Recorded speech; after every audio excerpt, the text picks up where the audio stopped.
ជំរាបសួរខ្ញុំឈ្មោះសុខាន់មានអាយុ25ឆ្នាំហើយរៀបការហើយមានកូនប្រុសម្នាក់ហើយមានផ្ទៃពោះកូនស្រីម្នាក់ទៀតខ្ញុំកើតនៅក្នុងគ្រួសារមួយដែលក្រីក្រហើយមានបងប្អូនច្រើនហើយគ្រួសារខ្ញុំជាគ្រួសារដែលជួបទៅដោយអំពើហិង្សាច្រើនព្រោះឪពុកខ្ញុំកើតផឹកស្រាហើយក៏តែងតែប្រើអំពើហិង្សាលើម្ដាយលើបងរបស់ខ្ញុំគ្រួសារពួកយើងក្រខ្លាំងអត់មានសំបីតែបាយហូបគ្រប់ព្រោះឪពុកខ្ញុំក៏អត់ធ្វើការអីទេម្ដាយខ្ញុំក៏ធ្វើការជាមួយបងចិញ្ចឹមគ្រួសារខ្ញុំរៀនបានតិចមែនទេខ្ញុំរៀនបានថ្នាក់ទី6ហើយខ្ញុំឈប់រៀននៅភូមិខ្ញុំគេមានកន្លែងមួយដែលគេចាក់សម្រាមតែខ្ញុំក៏សម្រេចចិត្តទៅរើសសម្រាមដើម្បីជួយគ្រួសារខ្ញុំ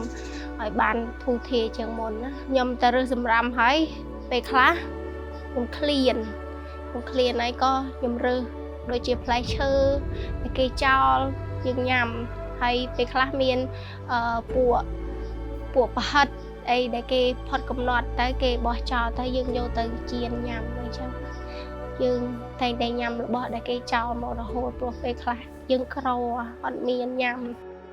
ប៉ុន្តែអរគុណព្រះអង្គនៅពេលថ្ងៃមួយ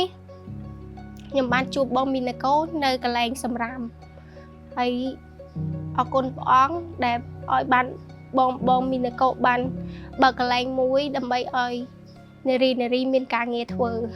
ខ្ញុំបានទៅធ្វើការជាមួយបងមីណាកូខ្ញុំមានការងារធ្វើខ្ញុំបានស្គាល់ពីព្រាហ្មណ៍ទូលរបស់ព្រះអង្គហើយខ្ញុំបានរៀនពីព្រាហ្មណ៍ទូលរបស់ព្រះអង្គហើយខ្ញុំបានដឹងថាព្រះអង្គស្រឡាញ់ខ្ញុំ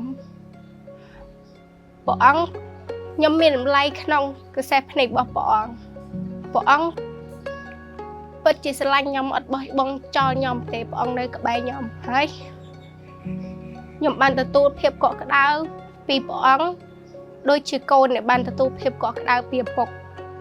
ពួកខ្ញុំអត់ដែលបានទទួលភាពកក់ក្ដៅពីឪពុកទេឥឡូវគិតនៅតែផឹកដដែលប៉ុន្តែអរគុណព្រះអង្គដែលខ្ញុំបានស្រឡាញ់គាត់ខ្ញុំអត់ទោសឲ្យគាត់ហើយឥឡូវគ្រួសាររបស់ខ្ញុំក៏បានធូរធារជាងមុនបានរីកចម្រើនជាងមុននៅពេលដែលបានមានព្រះអង្គនៅក្បែរហើយជាកម្លាំងដល់ខ្ញុំហើយអរគុណព្រះអង្គយ៉ាងខ្លាំងដែល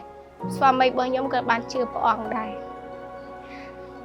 ខ្ញុំពិតជាបាយចិត្តមែនទែនដែលស្វាមីរបស់ខ្ញុំក៏បានជឿព្រះអង្គហើយឥឡូវយើងជាគ្រួសារដែលជឿព្រះអង្គជាមួយគ្នាខ្ញុំមិនដឹងនិយាយពីទុកលំបាកទៅប្រាប់អ្នកណាឲ្យគេយល់ពីការឈឺចាប់របស់យើងទេព្រោះខ្ញុំមិនដឹងថាមានអ្នកណាម្នាក់ដែលអាចយល់ពីការឈឺចាប់របស់យើងទេប៉ុន្តែនៅពេលដែលខ្ញុំបានស្គាល់ព្រះអង្គខ្ញុំដឹងថាព្រះអង្គយល់ច្បាស់ពីការឈឺចាប់របស់ខ្ញុំនិងទុកលំបាករបស់ខ្ញុំអរគុណព្រះអង្គខ្លាំងមែនទែនខ្ញុំអរគុណព្រះអង្គដែលខ្ញុំបានធ្វើការជាមួយបងមីកូហើយបានស្គាល់ព្រះអង្គអរគុណ